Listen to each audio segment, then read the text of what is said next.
Hi y'all, I'm Senbi, and this is a deep dive into the internals of geoIrc 3.0. geoIrc is an IRC client for the Commodore 64 running GEOS and requires either a stock 64 with a 1541 Ultimate 2 Plus cartridge or an Ultimate 64. The networking is Ethernet only.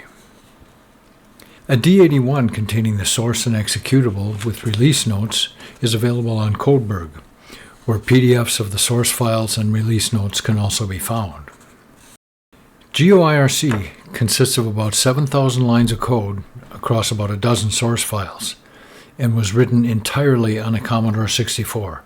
No cross-development tools were used.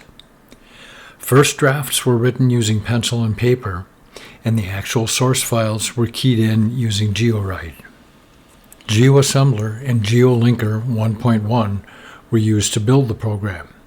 See the release notes on the D81 for build instructions. Some concessions to modern techniques were allowed.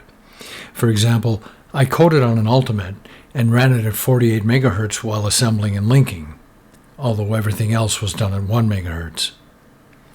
I also used Senbi's Disk Wrangler for searching through source files.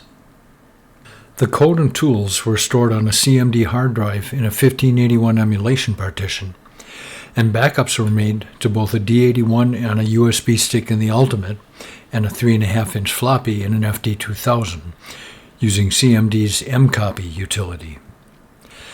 I'm a firm believer in the value of scribbling on printed source code, so I used the GeoLaser utilities to convert each source file to PostScript, then brought those over to a PC and created PDFs with PS2PDF under Linux. The printed PDFs were kept in a binder decorated with many colorful post-it notes. geoIrc is a VLIR application with a resident module and 2 overlays, one for the configuration chooser and editor, and one for the IRC chat. The IRC module uses a 64-column monospace font for the output area. I copied a font from the old VIP terminal and converted it to a GEOS font. The resulting 8-point font is embedded in the program as VLIR Record 8 during the build process. It's loaded at the beginning of the program, and the code switches between that and the native BSW9 font when, for example, redrawing the title bar. geoIrc runs without double buffering, not to save memory, but so the program will run faster. In fact, the areas of the screen that will be covered by menus and dialog boxes are imprinted to the background screen manually for recovery by GEOS. Here's my highly professional rendering of the memory map for geoIrc, showing where the various modules are loaded in the final build. The network driver is based on Scott Hutter's Ultimate Networking Library and can be found in the source file geoIrc-ult. The networking works on GEOS process timers.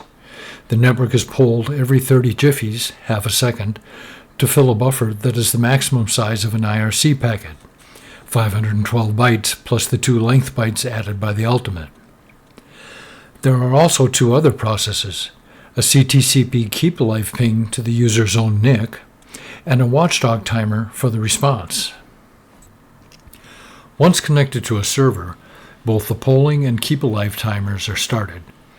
The polling process also scans the data buffer to see when a complete IRC statement has been received. When one is found, it's processed, and the rest of the buffer is moved up to the top using the GEOS Move Data API, where parsing begins again until the complete statement is no longer found. Once the keep alive ping has been sent, its process is disabled and the watchdog timer is started.